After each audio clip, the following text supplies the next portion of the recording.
Então, nós estamos dizendo que a nossa fé ela precisa ser uma fé ativa. E nós escolhemos a epístola, o livro de Tiago, porque essa é a carta, esse é o escrito mais antigo do Novo Testamento. Não é Mateus, ao contrário do que a gente pensa, porque na nossa Bíblia vem primeiro Mateus, né? Tiago, irmão de Jesus, foi o primeiro que escreveu uma carta para os crentes. E por ser a primeira carta, o primeiro escrito, é importante a gente revisitar para entender o que foi ensinado primeiro. E Tiago então nos ensina que a nossa fé precisa ser ativa. E hoje a gente vai ler do 7 ao 12, o capítulo 5, quem achou desafio. Irmãos, nós não vamos ler tudo agora, nós vamos lendo aos poucos, então você deixa a sua Bíblia aberta, que a gente vai lendo e vai explicando, tá bom? Mas eu quero começar te contando uma história de um homem cristão, um homem temente a Deus, que tinha uma doença grave, terminal. E esse homem se dedicava à oração dia e noite. E ele orava buscando por uma cura física da sua doença. E ele pedia a Deus todos os dias, intercedia. E passaram anos. E sabe o que aconteceu com esse homem? A oração dele não foi respondida. A cura física que ele esperava não veio. E aí esse homem ele tinha duas escolhas. Ele poderia ficar bravo com Deus, reclamar e dizer: mas que Deus é esse que eu sirvo, e que eu oro, que eu busco e não responde as minhas orações? Ou ele podia olhar para o contexto dele e entender o porquê que ele estava passando por aquilo. E aí esse homem começou a se lembrar que cada vez que ele ia para o hospital para fazer tratamento, ele falava de Jesus para alguém. E ele começou a se lembrar que um dos colegas de quarto que ficou internado com ele começou a frequentar a igreja com ele, se converteu, se tornou um cristão. Ele começou a se lembrar que um dia ele fez um culto para todos os médicos e enfermeiros daquele quarto. E aí ele entendeu que o propósito de Deus não era curá-lo daquela doença física, mas era usá-lo durante o momento em que ele estava com aquela doença.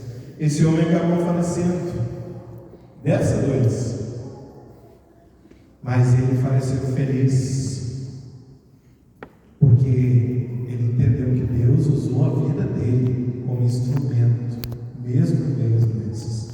Deixa eu te perguntar uma coisa, às vezes a gente passa também por situações assim, é ou não é verdade? Uma doença, um desemprego, um problema de família, uma situação difícil. E como é que a gente age quando a gente passa por situações assim?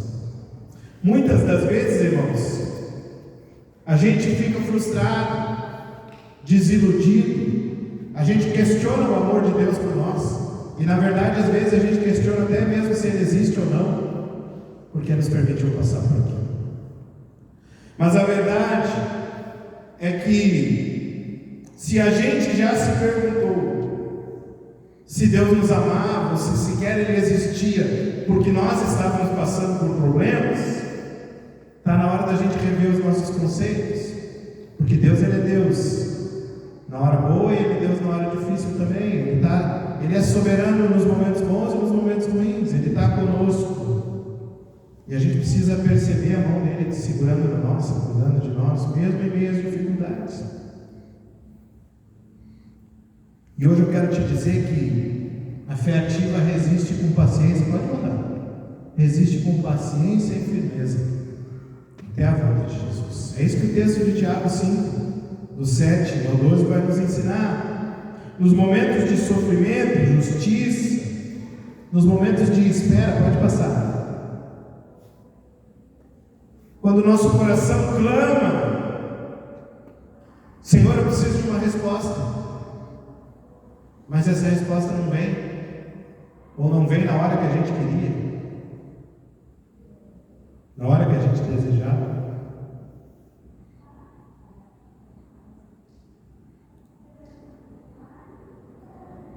Como é que a gente age, irmãos, quando isso acontece na nossa vida? Quando não tem uma resposta visível de Deus, quando parece que Deus está em silêncio, quando Ele não responde, quando a ausência de uma resposta acontece, ausência de bênção, como é que a gente age quando Deus não nos responde de forma imediata? Sabe, meus irmãos, às vezes a nossa oração ela pode ter efeitos mais profundos do que a gente esperava. Às vezes a gente esperava só ser curado, esperava só um emprego, esperava só uma solução de um problema imediato, mas Deus ele vai trabalhar na nossa vida e vai moldar o nosso caráter, ele vai nos ensinar muito mais do que a gente esperava aprender. Foi o que aconteceu com aquele homem da história que eu contei no começo. Ele entendeu que Deus tinha um propósito por trás daquela situação. Será que a gente tem visto isso na nossa vida também? Um teólogo chamado Oswald Chambers, ele disse que a paciência é a evidência de uma fé que ainda confia, mesmo quando os céus estão em silêncio. Quando o céu está em silêncio, você confia? Quando Deus não responde a sua oração, você confia? Quando Deus demora para responder a sua oração, você confia? Ou você só tem fé quando Deus faz aquilo que você deseja? Deixa eu te dizer, eu tenho falado isso bastante aqui, né? Deus não é um gênio da lâmpada que a gente vai esfregar para fazer 3 desejos. Ele é soberano e todo-poderoso. E Ele está cuidando de você, independente do que está acontecendo contigo, independente da situação que você está passando. Você precisa confiar. Você precisa crer. Tiago, então, ele escreve para uma igreja que estava sendo perseguida, injustiçada, cansada. Acontece que aqueles irmãos tinham se convertido a Cristo e houve uma perseguição. E eles tiveram que se espalhar pelo mundo. E eles já estavam cansados de tanto fugir, se esconder, só porque eram cristãos. E aí Tiago escreve para essas pessoas. E nesse caso, humanamente falando, era de se esperar que Tiago escrevesse palavras que dessem um consolo imediato, uma resposta imediata para eles. Mas na verdade, Tiago não oferece uma solução rápida. Na verdade, ele diz para eles que eles precisavam ter uma visão gloriosa da volta de Jesus, que eles tinham que se apegar numa verdade: Jesus vai voltar para buscar a sua igreja. Era nessa verdade que eles deveriam se apegar. Jesus voltará, aguenta firme, Ele está à porta. Então em Tiago 5, do 7 ao 12, nós aprendemos que a fé ativa resiste com paciência e firmeza até a volta de Jesus. E a primeira coisa que a gente aprende é que a fé ativa é paciente, como um homem que planta, como um lavrador. Quer ver? Abre sua Bíblia aí, versículo 7 e 8 diz assim: por isso, irmãos, sejam pacientes enquanto esperam a volta do Senhor. Vejam como os lavradores esperam pacientemente as chuvas do outono e da primavera. Com grande expectativa, aguardam o amadurecimento da sua preciosa colheita. Sejam também pacientes. Fortaleçam-se em seu coração, pois a vinda do Senhor está próxima. Eu queria te convidar para orar. Fecha seus olhos, abaixa sua cabeça aí.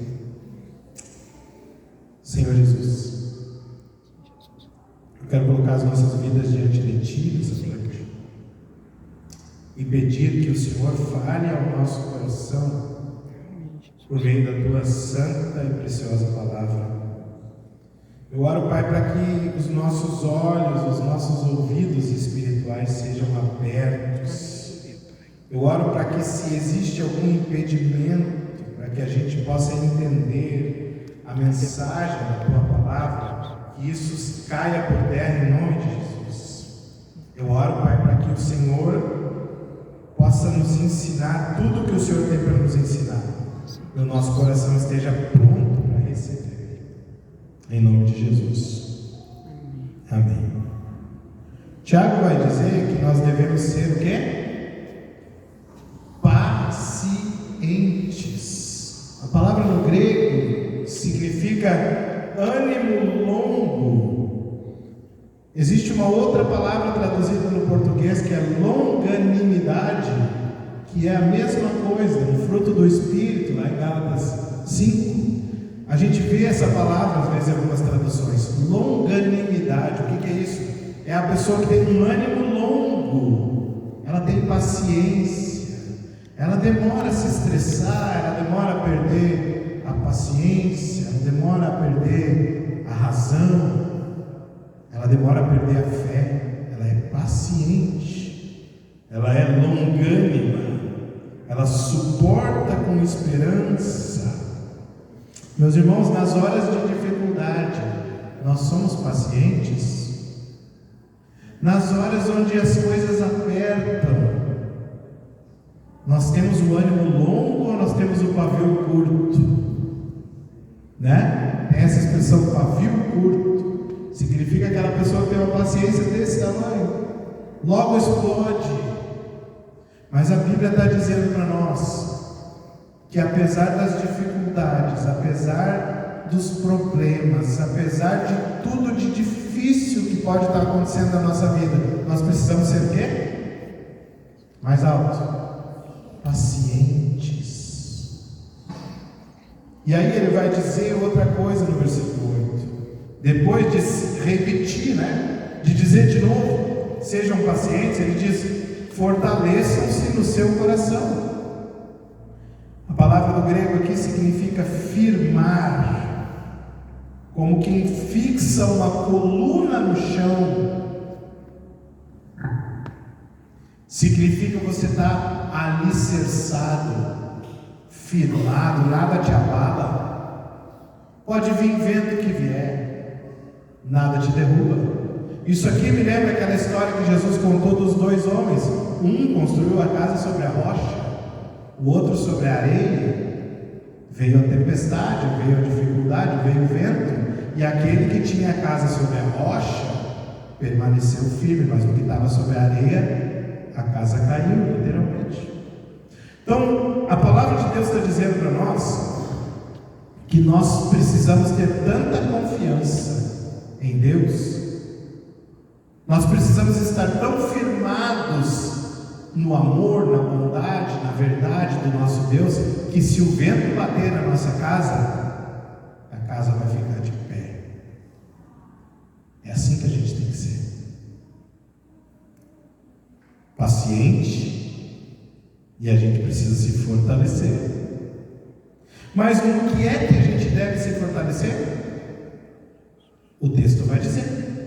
O texto vai dizer que nós devemos nos fortalecer no Senhor Jesus, na esperança de que um dia, como eu falei semana passada, aqui acho que foi semana passada, um dia essa breve e momentânea vida vai acabar, e aí sim nós iremos para nossa casa viver do lado do nosso Pai. Por enquanto nós estamos vivendo presos a um corpo limitado, fraco, sujeito à doença, sujeito à morte. Mas existe uma esperança viva que é Jesus, e ele diz assim: todo aquele que nele crê não vai morrer, mas vai ter a vida eterna. E essa é uma esperança que o cristão tem. A esperança de que, por mais difícil que esteja essa vida, um dia nós viveremos a eternidade ao lado do nosso Deus. E lá não vai ter choro, e não vai ter doença, e não vai ter morte, e não vai ter sofrimento, e não vai ter dificuldade, e nem boleto para pagar. E amém, glória a Deus por isso. Nós temos uma esperança viva, irmãos, e às vezes nós vivemos como se não tivéssemos. Nós dizemos que acreditamos que Jesus vai voltar, mas a gente vive como se isso não fosse verdade. Nós somos como aquele cristão ateu, né, que eu já falei para vocês tantas vezes.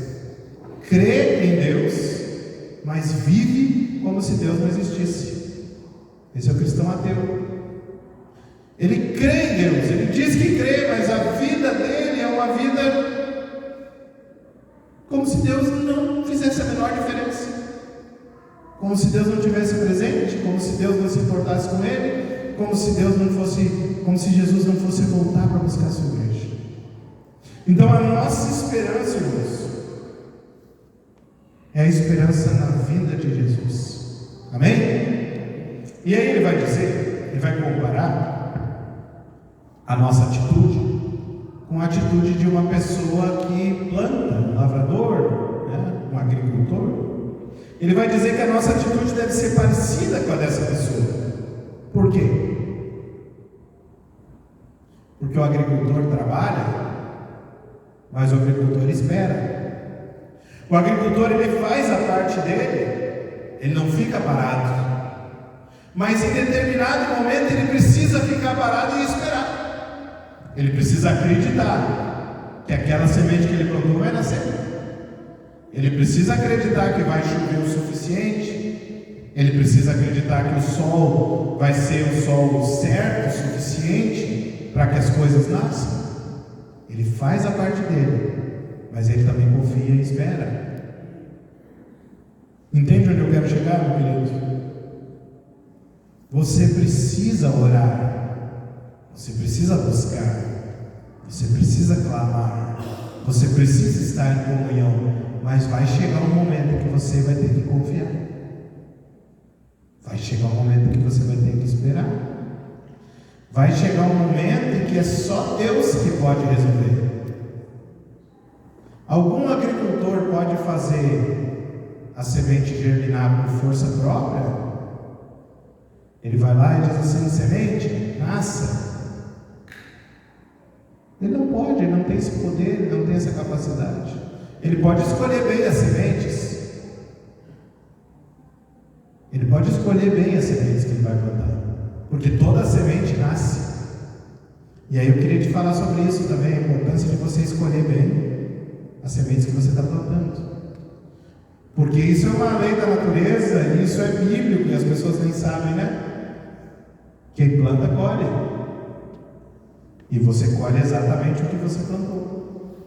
Se você planta tomate, vai colher tomate. Se você planta uva, vai colher uva. Se você plantar mato, vai colher mato. Nós precisamos escolher bem as sementes que nós vamos plantar, porque elas vão nascer um dia, elas vão germinar, elas vão dar fruto. E que tipo de semente que a gente tem plantado?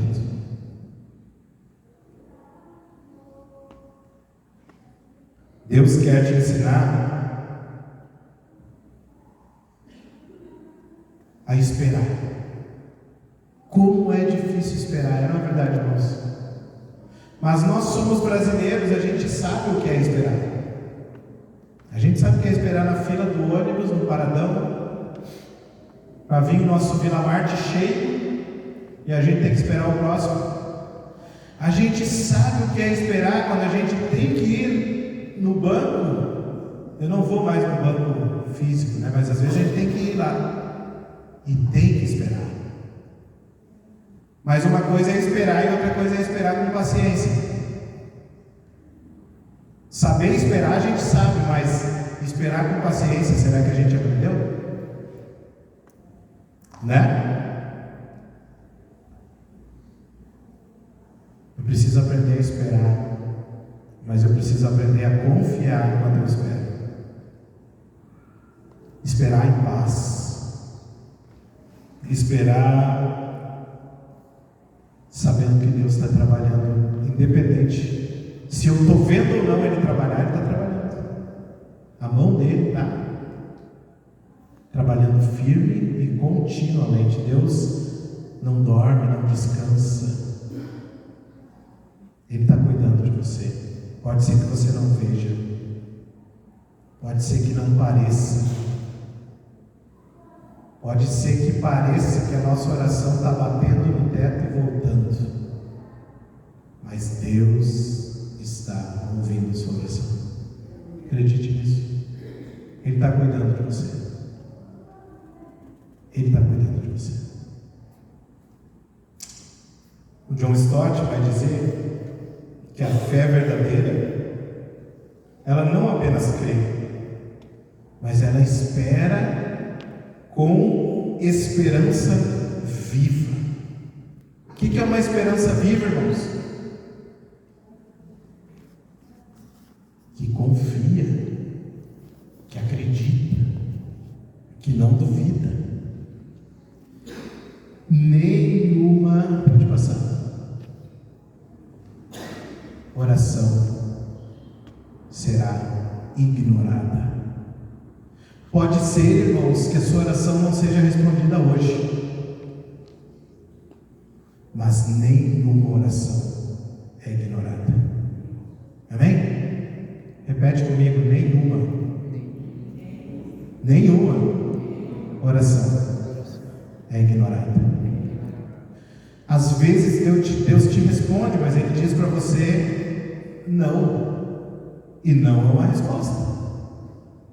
Às vezes Ele diz para você: espera mais um pouco. Espera mais um pouco é uma resposta. E às vezes Deus diz para você sim, mas nem sempre Ele vai dizer sim, e nem sempre Ele vai dizer não, mas todas as suas orações, na hora certa, serão respondidas. Paciência não é passividade. Paciência é confiança ativa. Entende? Não é você se atirar no sofá, né? Eu preciso de um emprego. Eu vou me atirar e vou esperar Deus fazer, porque a Bíblia diz que Deus dá enquanto dorme, então eu vou dormir bastante para Deus me dar mais.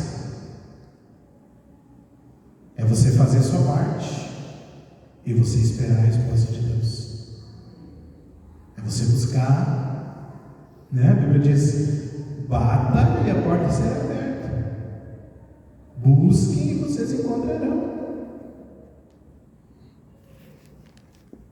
Mas é saber que a resposta é de Deus, que é Ele que responde, que é Ele que dá a resposta, que é Ele que está cuidando. Amém? Se um agricultor plantar banana, ele não vai esperar colher maçã, e ele também não vai esperar colher essa banana amanhã. Ele vai esperar colher na hora certa. Certo? Não tem como eu plantar algo hoje e esperar que isso amanhã dê fruto. Demora, tem tempo, tem processo. Existem coisas na nossa vida que precisam de um processo de Deus para acontecer. No tempo certo, na hora certa, no tempo dele, Ele vai fazer acontecer. Você só colhe aquilo que você planta. E tem uma estação certa para cada semente, né? Outro dia, eu gosto muito de melancia, né? Melancia é a minha fruta preferida. Aí outro dia a Thaís falou para mim: será que ainda tem melancia? Eu falei: eu acho que não é mais época, né? Está na época da bergamota, agora da laranja. Eu gosto bastante também, né? Mas a melancia é a minha preferida. Então tem um tempo certo de você colher cada fruta. Apesar de que hoje em dia o pessoal manipula isso, né? Mas não fica tão bom, né? Quando a gente vai fora de época e compra uma fruta, ela não está tão boa quanto na hora certa, no tempo certo dela, né? Agora, a gente vai lá no sítio do pastor Jurandir lá e cheio de bergamota, né? Coisa boa, bergamotinha boa. É assim, é o tempo certo. Então você precisa saber que a semente que você está plantando tem uma estação certa para nascer. E na hora certa ela vai ser doce, ela vai ser gostosa, ela vai ser suculenta. Mas antes do tempo ela não vai ser tão boa assim, não vai ser legal. Então espera a hora, espera o tempo. Deus está cuidando de você. Deixa eu te perguntar: você está disposto a esperar o tempo de Deus? Ou você quer que Deus corra conforme o seu relógio? Você está disposto a esperar? Você está disposto a esperar com paciência? Ou você quer apressar Deus, para Deus fazer a sua vontade? A oração que Jesus ensinou para nós diz assim: seja feita a vossa vontade, né? A vontade de Deus, assim na terra como no céu. Mas às vezes nós oramos e a nossa oração parece mais ou menos assim: Senhor, seja feita a minha vontade, aí no céu como eu quero que seja na terra. Vocês já perceberam que às vezes parece que a nossa oração é uma lista de compras? Sim ou não? Senhor, eu quero isso, eu quero aquilo, me dá aquilo, faz aquilo. Ó Senhor Todo-Poderoso, faça isso, né? Quem é o Deus da história? Você pode pedir para Deus aquilo que você quer, mas entenda que o Deus é Ele, né? O Senhor é Ele, o Todo-Poderoso é Ele, o Soberano é Ele. No tempo dele, na hora dele, conforme a vontade dele, as coisas vão acontecer. Creia. E saiba que a vontade de Deus é melhor que a nossa. Às vezes o não de Deus é muito melhor para o nosso caráter, é muito melhor para nos moldar, para nos deixar melhor, mais parecido com Ele do que um sim. Às vezes o espera é muito melhor para moldar a nossa paciência, o nosso caráter. Amém? Então a primeira coisa que a gente aprende ali, né, é que a gente tem que aprender com o agricultor. E a segunda coisa, versículo 9, a fé ativa, ela não reclama, ela confia. Olha o que diz o 9, irmãos: não se queixem uns dos outros, para que não sejam julgados, pois vejam, o juiz está à porta. Queixar-se, em grego, significa murmurar interiormente e gemer contra os irmãos. E a história do juiz às portas ali é uma imagem escatológica, ou seja, do fim dos tempos, né? Falando do juiz, Deus, que vai nos julgar, mas ele também está fazendo referência ao que acontecia nas cidades naquela época, onde as pessoas importantes, os juízes, os líderes da cidade, ficavam na porta, e ali eles julgavam, na porta de entrada da cidade, ali eles julgavam as causas das pessoas.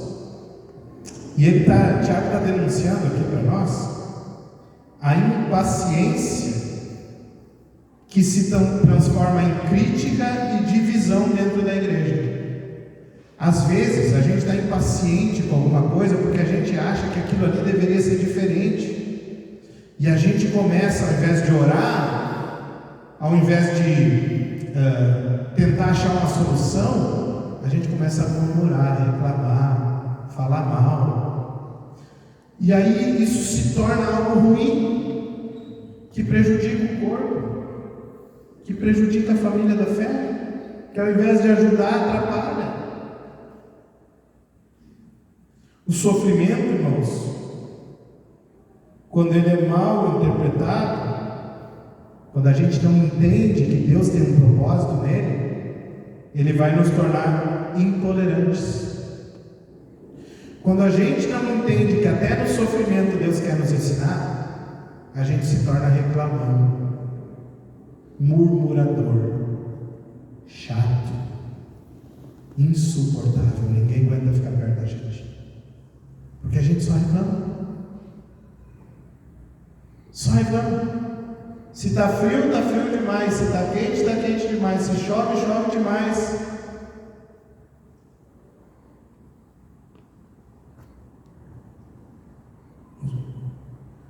O sofrimento, quando mal interpretado, nos torna intolerantes. Deixa eu te perguntar: quem aqui ainda está esperando por uma resposta de oração? Você orou por algo e está esperando uma resposta? Levanta a mão. De que forma você tem esperado? Você tem esperado com paciência ou você reclama o tempo todo? Murmura, fala mal. Eu acho que Deus não gosta de mim. Eu acho que Deus nem existe. Quantas e quantas vezes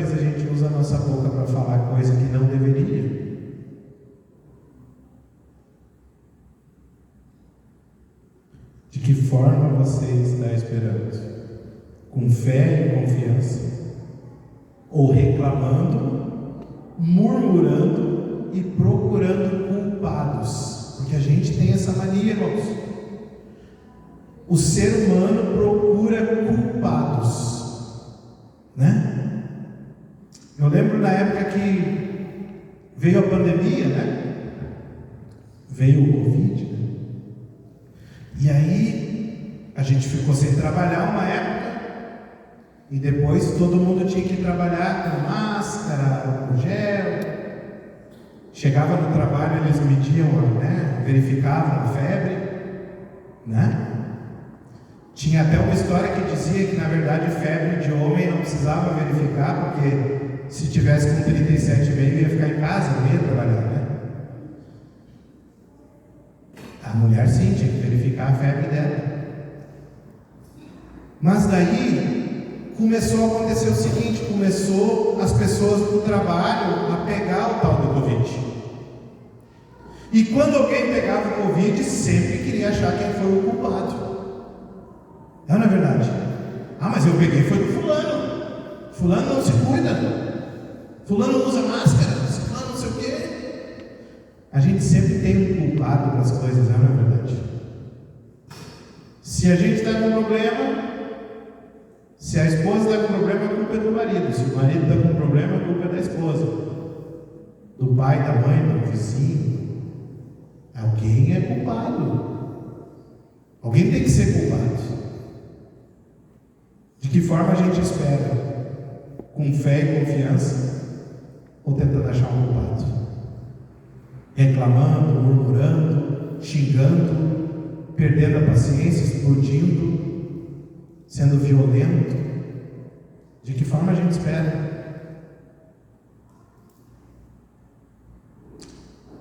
O Carson, né, o D.A. Carson, que é um teólogo, ele vai dizer que a impaciência costuma transformar companheiros de jornada em alvos de frustração. Vou repetir. Está na tela, eu acho, né? Não botei? Não? Então vou repetir aqui. A impaciência costuma transformar companheiros de jornada em alvos de frustração. Está lá? Está ali embaixo. Você tem transformado seus companheiros de jornada em alvos da sua frustração?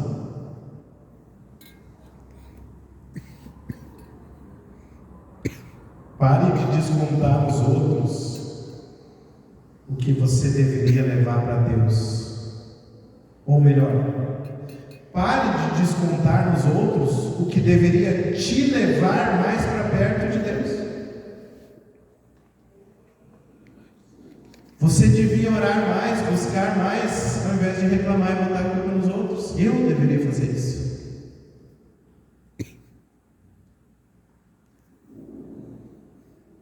Quando nós nos queixamos uns dos outros, nós esquecemos quem é o juiz.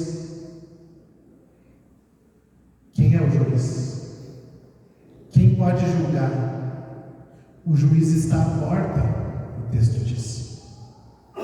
Deus é o juiz. É Ele quem pode julgar, porque é Ele quem pode culpar e é Ele quem pode absolver. Você e eu, no máximo, podemos tentar culpar os outros. Absolver, a gente não tem esse poder.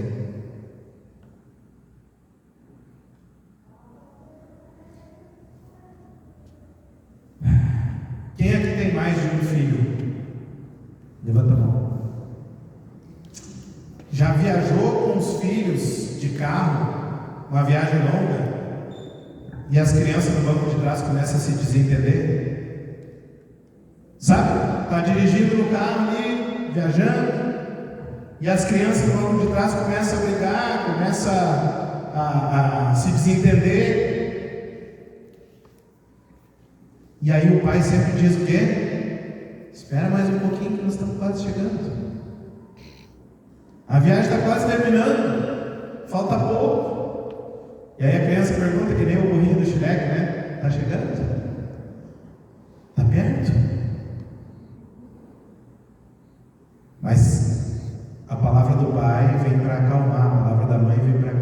seus filhos e dizer o seguinte: esperem só mais um pouquinho, só mais um pouquinho, logo, logo o destino vai chegar, logo, logo a viagem acaba. Vocês estão entendendo o que eu quero dizer? Nós somos essas crianças no banco de trás, gente. Deus está dizendo para nós o seguinte: calma, espera um pouco. Para de brigar no banco de trás por bobagem. Eu estou no volante, eu estou cuidando, a viagem ela está sob controle, na hora certa nós vamos chegar. Terceira coisa que a gente aprende: a fé ativa aprende com aqueles que sofreram antes de nós. Versículo 10 e 11, está com a Bíblia aberta aí? Diz assim: irmãos, tomem como exemplo de paciência no sofrimento os profetas que falaram em nome do Senhor. Consideramos felizes aqueles que permanecem firmes em meio à aflição. Vocês ouviram falar de Jó, um homem de muita perseverança? Sabem como no final o Senhor foi bondoso com ele, pois o Senhor é cheio de compaixão e misericórdia. Aqui Tiago vai dizer que a gente tem que tomar como exemplo os profetas e Jó. A palavra exemplo no grego significa um modelo a ser imitado. Não é alguém apenas para você admirar, achar legal. É para você imitar o que ele faz. E a palavra perseverança, no versículo 11, significa os que permanecem debaixo do peso. Mesmo que haja um peso sobre aquela pessoa, ela permanece firme. Os profetas não foram poupados. A Bíblia conta histórias de profetas que sofreram coisas terríveis por causa do nome de Deus. Eles não foram poupados, mas o exemplo deles serve para nós até hoje, está na palavra de Deus para nos ensinar. E o que dizer de Jó? O que a gente lembra quando fala em Jó, né? Existe até um ditado que fala da paciência de Jó. Jó não é lembrado porque reclamava. Jó não é lembrado porque murmurava. Jó é lembrado porque teve fé, paciência e esperou. Mas a sua perseverança, que foi até o fim, mesmo que ele não entendesse o motivo da prova dele, essa perseverança foi honrada por Deus. O Tim Keller vai dizer que Deus nunca promete explicar tudo agora. Ele promete caminhar conosco e dar sentido no tempo certo. Então, por mais que você não entenda o que você pode estar passando agora, Deus ele quer te ensinar durante a caminhada, durante o trajeto. Enquanto você caminha com Ele, Ele vai te ensinando. O ensino de Jesus é esse ensino que caminha e ao mesmo tempo ensina. Anda junto e ao mesmo tempo nos dá lições preciosas. Anda junto com Jesus. Te aproxima mais dele, que Ele quer te ensinar. Durante a tua trajetória, durante a tua caminhada, Ele quer falar com você.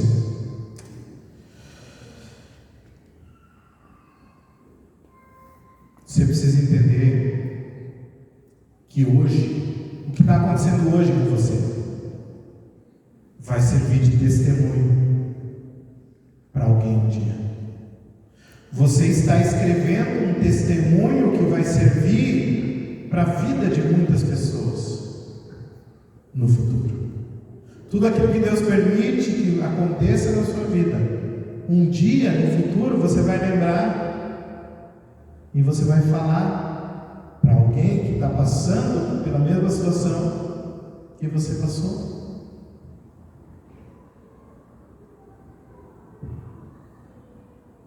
Quem persevera se torna um exemplo. Mesmo chorando, você perseverar, você vai ser um exemplo. Mas se você desistir, o que vai acontecer? Então persevera, continua um pouco mais, não desiste. É como subir uma montanha com neblina. Você não consegue enxergar onde que está o cume, o pico da montanha, mas você precisa continuar subindo até chegar lá. Já contei para vocês várias vezes a história de quando eu estava indo de carro com a Palavra da Vida, né? Vou repetir porque vocês sabem, eu repito. Estava indo de carro com a Palavra da Vida de noite, murmurava, e eu não sabia o caminho. Eu fazia uma ideia, né? Porque já tinha ido durante o dia. Então, fomos lá, 2 carros, e o outro carro me seguindo. Então, um cego guiando o outro. E aí nós estávamos indo. E chegou um momento que eu disse assim: nos perdemos. Não sabemos onde estamos. Vamos voltar. Não pegava sinal do celular onde a gente estava. Voltamos até o centro da Lomba Grande, liguei para o irmão que estava lá, o irmão falou, explicou como que era o trajeto. E eu falei onde é que eu estava, e ele falou assim: tu estava a 100 metros da entrada, mas tu desistiu e voltou. Às vezes, irmãos, nós estamos a 100 metros, a 50 metros, a 30 metros de chegar no objetivo, mas a gente desiste só porque a gente não está enxergando, só porque a gente não sabe onde é, só porque a gente não conhece o caminho.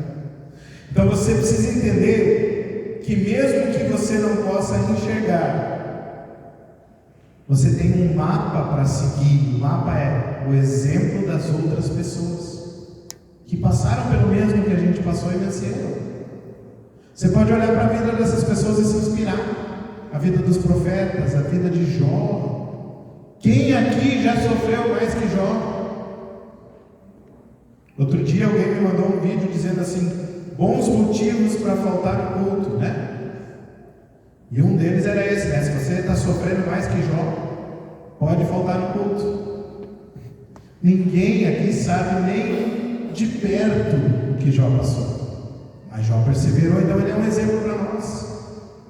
Está difícil? Seja forte, dizia o pastor Cabral, meu amigo. Está difícil? Seja forte. Seja forte. Continue, não desista. Persevere. Amém? O que as pessoas estão aprendendo sobre Jesus quando elas olham para você enquanto você sofre e espera? Se uma pessoa que não é cristã olhar para você enquanto você espera, enquanto você sofre, enquanto você passa por dificuldade, essa pessoa vai querer Jesus ou ela vai querer sair correndo? O que você está ensinando para os outros de boca fechada? Só com as suas atitudes. Elas olham para a sua vida e elas dizem assim: Marcelinho é cristão, eu quero ser igual a ele. Ou eles olham assim e dizem: ih, essa pessoa aí diz que é crente, mas age completamente diferente. Não quero ser cristão.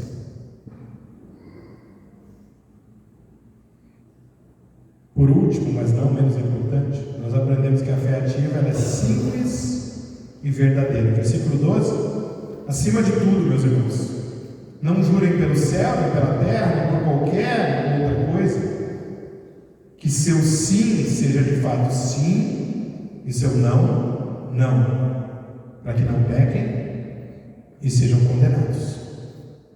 O texto vai falar sobre não jurar, e no contexto aqui, ele está falando de um juramento desnecessário para validar a própria palavra, sabe?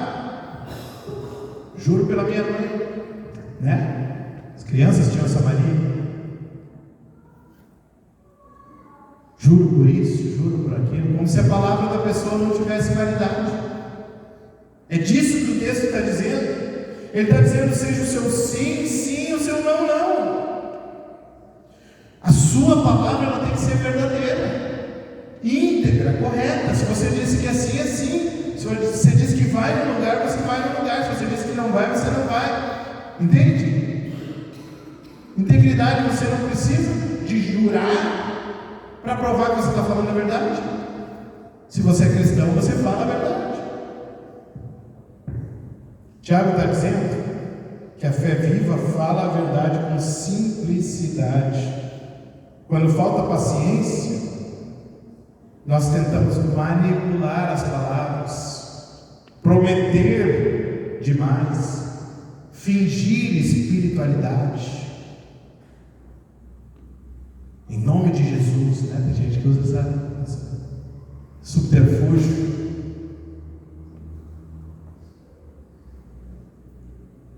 Usar o argumento da vontade de Deus, Deus mandou, e etc.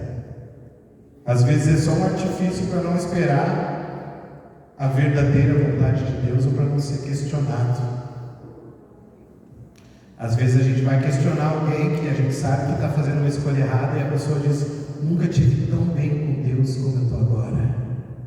Será? Ninguém está bem com Deus em pecado. Ninguém está bem com Deus afastado de Deus. Ninguém está bem com Deus fazendo o contrário do que Deus pede. Não tem como. Mas a gente usa esse argumento para não ser interpelado, né? Para não ser corrigido, para não ser chamado a atenção.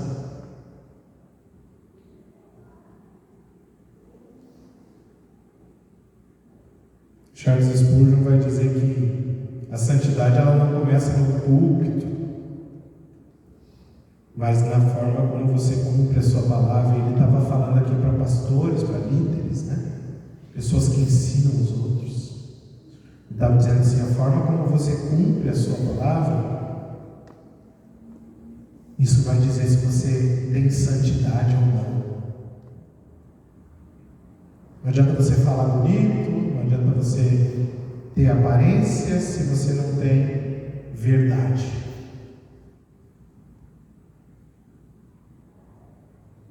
Sua palavra precisa ser suficiente, porque o seu caráter é confiável.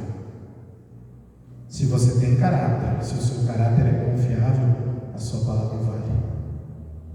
E o seu sim é suficiente, o seu não também é.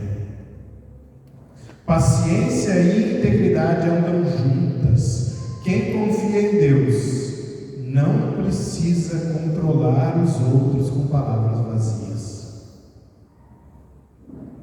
Quem confia em Deus não precisa tentar manipular o outro com palavras. Não precisa tentar usar argumentos. Não, mas Deus falou. Mas eu senti de Deus. Muitas vezes o Deus falou ou eu senti de Deus é só um argumento para que a minha vontade seja feita.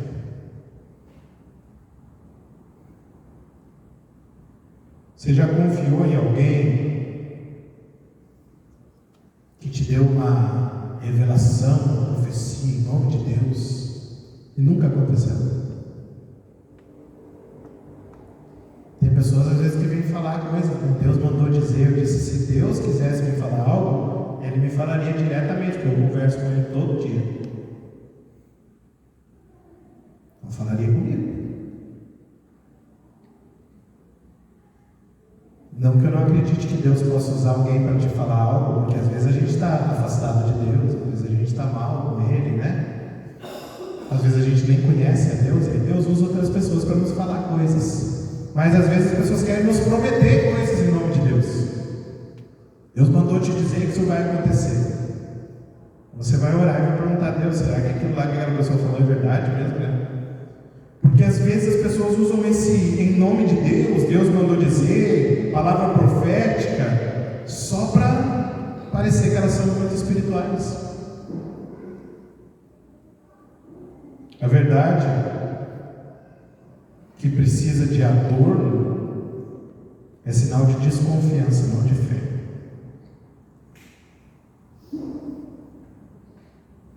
Pergunta: suas palavras são reflexo de um coração que espera em Deus ou de alguém que tenta manipular os resultados? Já estamos terminando, irmãos. Para concluir, Tiago nos chama a um tipo de fé que não desiste. Tiago nos chama a uma fé que planta com esperança, que ama sem murmurar, que resiste sem perder a ternura e que fala com integridade. A esperança cristã não é uma espera passiva, mas uma convicção ativa de que Deus está no controle e que a sua volta é certa. Nós devemos esperar com fé, como um lavrador. Nós devemos esperar sem murmurar, mas confiando. Nós devemos aprender com aqueles que foram resilientes e resistiram às dificuldades. E nós devemos falar com integridade e com verdade. Nosso sim deve ser sim e o nosso não deve ser não. Amém?